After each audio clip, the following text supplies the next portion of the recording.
Hello everyone, welcome to my channel. आज हम इस वीडियो में मैग्नेटिक प्रॉपर्टीज के बारे में डिटेल में डिस्कस करेंगे, जो फर्स्ट ट्रांजिशन सीरीज एलिमेंट का एक इंपॉर्टेंट कैरेक्टरिस्टिक प्रॉपर्टी है। इस पर्टिकुलर वीडियो में इसका बेसिक कॉन्सेप्ट डिटेल में डिस्कस करेंगे। डी ब्लॉक एलिमेंट के कॉन्टेक्स्ट में मैग्नेटिक प्रॉपर्टी को समझेंगे, मैग्नेटिक मूवमेंट किस प्रकार से कैलकुलेट करते हैं उसको भी डिस्कस करेंगे एंड ये प्रॉपर नोट्स आपको प्रोवाइड करूंगा जो आपके बीएससी सेमेस्टर एग्जाम्स के लिए बहुत हेल्पफुल होगा। सो स्टार्ट करते हैं इसके बेसिक कॉन्सेप्ट से। मैग्नेटिक प्रॉपर्टीज क्या होता है? The magnetic properties of a compound are a measure of the number of unpaired electrons in it. ठीक है, तो किसी भी कंपाउंड का जो मैग्नेटिक प्रॉपर्टी होता है या मैग्नेटिक नेचर होता है वो उसमें कितने अनपेयर्ड इलेक्ट्रॉन हैं इस पर डिपेंड करता है। ठीक है, किसी भी कंपाउंड में कितने अनपेयर्ड इलेक्ट्रॉन प्रेजेंट हैं उसके ऊपर मैग्नेटिक प्रॉपर्टी डिपेंड करता है। जैसे अगर ज्यादा अनपेयर्ड इलेक्ट्रॉन है तो ज्यादा मैग्नेटिक इफेक्ट शो करेगा। अगर सभी इलेक्ट्रॉन पेयर्ड हैं, अनपेयर्ड इलेक्ट्रॉन प्रेजेंट नहीं है किसी कंपाउंड में, तो वो मैग्नेटिक इफेक्ट शो नहीं करेगा। ठीक है, तो बेसिक कॉन्सेप्ट आपको ये समझना है कि किसी भी कंपाउंड में कितने अनपेयर्ड इलेक्ट्रॉन के नंबर हैं उसके ऊपर डिपेंड करता है मैग्नेटिक प्रॉपर्टीज। इस आधार पर इसको तीन टाइप में डिवाइड किया गया है। जो सब्सटेंस होते हैं उनको तीन टाइप में डिवाइड किया गया है। पहला है पैरामैग्नेटिक सब्सटेंस, दूसरा है डाईमैग्नेटिक सब्सटेंस एंड तीसरा है फेरोमैग्नेटिक सब्सटेंस। तो पैरामैग्नेटिक सब्सटेंस क्या होता है? Substances that have one or more unpaired electron and are weakly attracted to a magnetic field. ठीक है, तो ऐसा सब्सटेंस जिसमें एक या एक से ज्यादा अनपेयर्ड इलेक्ट्रॉन होते हैं और ये जो मैग्नेटिक फील्ड है उससे वीकली अट्रैक्टेड होते हैं। ठीक है, कंप्लीटली अट्रैक्टेड नहीं होते हैं, मतलब थोड़ा कम अट्रैक्टेड होते हैं। जैसे यहाँ पे आप डायग्राम में देख सकते हैं, ये NS ये हमारा मैग्नेटिक फील्ड को शो करता है और ये हमारा एक पैरामैग्नेटिक सब्सटेंस है, मतलब इसमें अनपेयर्ड जो है इलेक्ट्रॉन्स इसमें प्रेजेंट हैं। ठीक है, इस सब्सटेंस में अनपेयर्ड इलेक्ट्रॉन है, जिससे इस सब्सटेंस को अगर हम मैग्नेटिक फील्ड में रखते हैं तो ये देखिए वीकली जो है ये इस मैग्नेटिक फील्ड से, इन चुंबकों से, ठीक है, NS ये हमारा चुंबक है, इससे जो है ये अट्रैक्टेड होता है। इसीलिए ये सब्सटेंस क्या है? हमारा पैरामैग्नेटिक सब्सटेंस कहलाता है। ठीक है, दूसरा है डाईमैग्नेटिक सब्सटेंस। तो substances in which all electrons are paired and which are repelled by a magnetic field. ठीक है, तो ऐसा सब्सटेंस जिसमें सभी इलेक्ट्रॉन पेयर्ड होते हैं और इसको अगर हम मैग्नेटिक फील्ड में रखेंगे, इस सब्सटेंस को चुंबकों के बीच में रखते हैं तो ये रिपेल्ड होता है। ठीक है, रिपेल मतलब कि प्रतिक्षेपित होगा, एक दूर ढकेलेगा। ठीक है, मतलब अट्रैक्टेड नहीं रहता है, उसका अपोजिट होगा। ठीक है, रिपेल करेगा, तो ये डायमैग्नेटिक सब्सटेंस कहलाएगा। मतलब इसमें कोई भी अनपेयर्ड इलेक्ट्रॉन नहीं है जिससे ये इन चुंबकों के प्रति आकर्षण प्रदर्शित नहीं करेगा। ठीक है, इसको रिपेल करेगा, तो ये हमारा डायमैग्नेटिक सब्सटेंस कहलाता है। तीसरा है ferromagnetic substances. So substances that are strongly attracted to magnets and can become permanent magnet themselves. ठीक है, तो ऐसा सब्सटेंस जो स्ट्रांगली अट्रैक्टेड होगा, ठीक है, मैग्नेटिक फील्ड से, मैग्नेट से जो है स्ट्रांगली अट्रैक्टेड होगा बहुत ज्यादा, और ये खुद भी जो है एक परमानेंट मैग्नेट बन जाता है। ठीक है, तो इनको कहा जाता है फेरोमैग्नेटिक सब्सटेंस। अब यहाँ पे तीन हमारा मैग्नेटिक प्रॉपर्टीज के बारे में आपने समझ लिया, तीन टाइप समझ लिया। अब हम डी ब्लॉक एलिमेंट्स पढ़ रहे हैं, फर्स्ट ट्रांजिशन सीरीज एलिमेंट पढ़ रहे हैं, तो उस कॉन्टेक्स्ट में हमारा मैग्नेटिक प्रॉपर्टीज क्या होता है? Most of the compounds of transition metals are paramagnetic in nature and are attracted by the magnetic field. ठीक है, तो ये बहुत इंपॉर्टेंट पॉइंट है। जो हमारा ट्रांजिशन मेटल्स हैं, जो डी ब्लॉक एलिमेंट्स हैं, ये सभी पैरामैग्नेटिक शो करते हैं। ठीक है, पैरामैग्नेटिक नेचर शो करते हैं क्योंकि इनमें जो है अनपेयर्ड इलेक्ट्रॉन प्रेजेंट होते हैं और ये मैग्नेटिक फील्ड से जो है अट्रैक्टेड होते हैं, मतलब वीकली अट्रैक्टेड रहते हैं। Since the transition elements involve the partial filling of d subshell, most of their compounds have unpaired electron. ठीक है, तो डी सबसेल जो है पार्शियली फील्ड होता है, कंप्लीटली फील्ड नहीं होता है ट्रांजिशन एलिमेंट्स में। इसके कारण इसके जो मोस्ट ऑफ कंपाउंड होंगे वो अनपेयर्ड इलेक्ट्रॉन्स होते हैं उसमें, जिसके in d orbitals and therefore give rise of paramagnetic character, जिसके कारण इनमें पैरामैग्नेटिक नेचर पाया जाता है। ठीक है, सिंपल सा कॉन्सेप्ट है। डी ब्लॉक एलिमेंट, जिनको ट्रांजिशन मेटल्स भी कहा जाता है, ये पैरामैग्नेटिक नेचर शो करते हैं क्योंकि इनके जो डी सबसेल होता है ये पार्शियली फील्ड होता है, कंप्लीटली फील्ड नहीं होता है, जिसके कारण इनमें अनपेयर्ड इलेक्ट्रॉन पाए जाते हैं। और अगर अनपेयर्ड इलेक्ट्रॉन है तो वो क्या होगा? पैरामैग्नेटिक होगा। The magnetic character is represented in the term of magnetic movement. ठीक है, तो जो मैग्नेटिक कैरेक्टर है इसको बताने के लिए एक नंबर को यूज किया जाता है जिसको मैग्नेटिक मूवमेंट कहते हैं।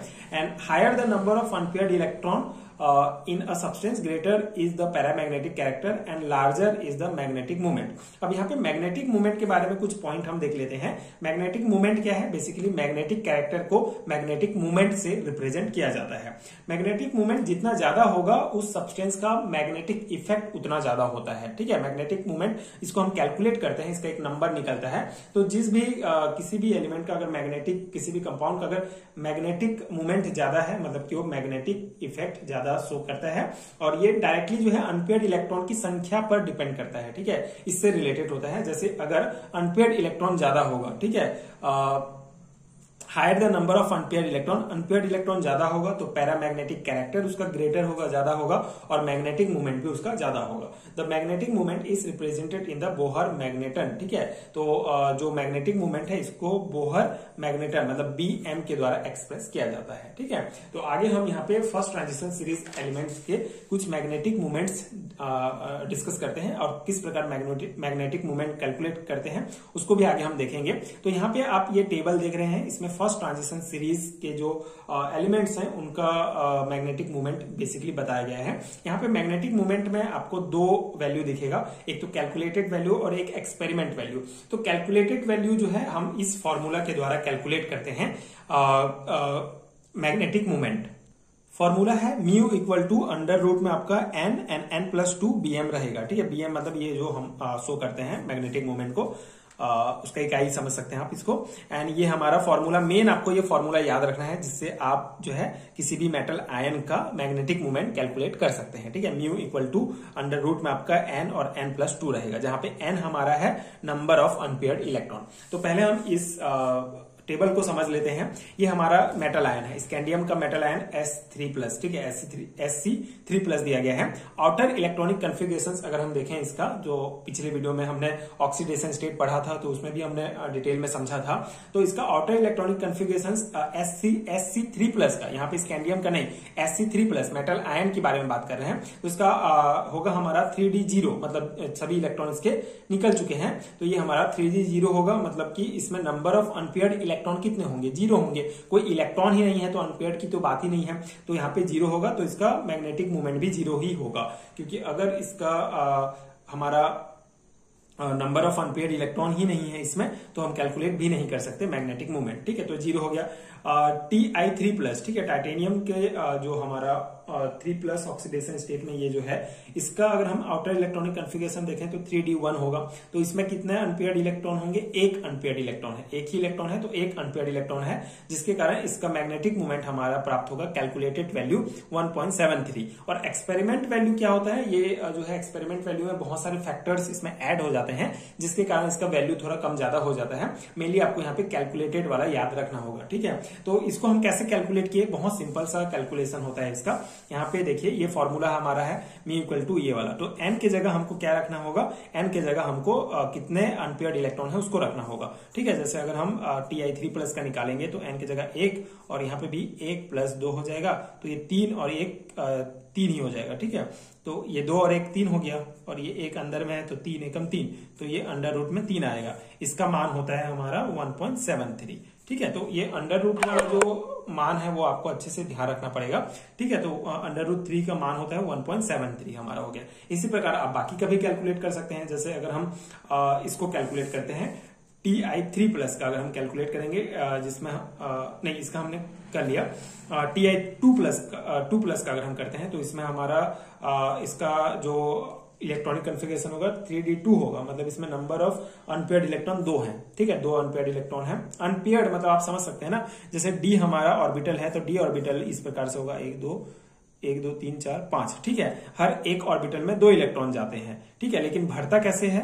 पहले जो है हमारा यहां से भरना स्टार्ट होगा इस प्रकार से, फिर 5 हो जाएगा, फिर ये रिपीट होना स्टार्ट होता है। तो अनपेयर्ड इलेक्ट्रॉन की बात कर रहा हूं मैं, तो मतलब कि यहाँ पे सिर्फ इस ऑर्बिटल में एक ही इलेक्ट्रॉन है। ठीक है, इस प्रकार से। तो इसका हम कैसे कैलकुलेट करेंगे? जैसे 2 है तो n की जगह हम 2 रख लेंगे, तो यहाँ पे 2 2 4 हो जाएगा, और 4 दूनी 8 हो जाएगा। ठीक है, तो अंडर रूट 8 का मान होता है हमारा 2.84। इस प्रकार से आप सभी का निकाल सकते हैं। ठीक है, V2+ का अगर हम देखें तो इसमें 3 अनपेयर्ड इलेक्ट्रॉन है, तो ये मान निकलेगा। ठीक है, Cr2+ का अगर देखें तो 4 अनपेयर्ड इलेक्ट्रॉन है, Mn2+ का 5 अनपेयर्ड इलेक्ट्रॉन है। अब 5 के बाद जो है फिर ये हमारा पेयर्ड होना स्टार्ट हो जाता है, जो छठवां इलेक्ट्रॉन जाएगा वो पेयर्ड में जाएगा, ठीक है। तो यहाँ पे कितने हो जाएंगे, 4 अनपेयर्ड हो जाएंगे Fe2+ में। तो ये अगेन फिर जो है सेम मान आते जाएगा। तो मेनली आपको ये 1 2 3 4 5 मान याद रखना है, उसके बाद बाकी फिर जो है ये सेम हो जाएगा, ठीक है, क्योंकि 4 अनपेयर्ड इलेक्ट्रॉन है तो सेम मान आएगा, ठीक है। तो इस प्रकार से आप ये मैग्नेटिक मोमेंट निकाल सकते हैं। बहुत सिंपल सा कॉन्सेप्ट है, बहुत सिंपल सा ये फॉर्मूला में आपको याद है तो आप किसी भी मेटल आयन का ये कैलकुलेटेड मैग्नेटिक मोमेंट निकाल सकते हैं। ये आपका आ सकता है क्योंकि देखिए ऑब्जेक्टिव टाइप क्वेश्चंस भी आपको पूछे जाएंगे आपके एग्जाम में। तो किसी भी कोई भी कंपाउंड दे देगा, इसका मैग्नेटिक मोमेंट कितना होगा, तो आपको ये फॉर्मूला याद है तो आप इजीली निकाल के जो है ऑब्जेक्टिव टाइप क्वेश्चन बना सकते हैं। बाकी ये थ्योरी एग्जाम्स के लिए भी बहुत इंपॉर्टेंट है। तो ये हमारा कंप्लीट हो गया मैग्नेटिक प्रॉपर्टीज जो हमारा सिलेबस में दिया गया है। यहाँ पे आप सिलेबस देख सकते हैं, chemistry of element of first transition series का कैरेक्टरिस्टिक प्रॉपर्टी हम पढ़ रहे हैं। तो यहाँ पे हमने आज मैग्नेटिक प्रॉपर्टीज के बारे में डिस्कस किया। आगे हमारा कलर के बारे में देखेंगे, colour complex formation and catalytic activity, 3 और बाकी है। बाकी पुराना वीडियो अगर आपको मतलब पिछला वाला वीडियो जो है आपको देखना है तो लिंक आपको प्लेलिस्ट का लिंक मिल जाएगा 3rd सेमेस्टर के लिए, जहां पे आप सभी वीडियोस देख सकते हैं। एंड अगर आपको हैंड रिटन नोट्स है केमिस्ट्री के तो उसका लिंक भी आपको नीचे डिस्क्रिप्शन बॉक्स में मिल जाएगा। एंड वीडियो हेल्पफुल है तो आगे की वीडियोस देखने के लिए चैनल के साथ जुड़े रहिए। Thank you so much for watching.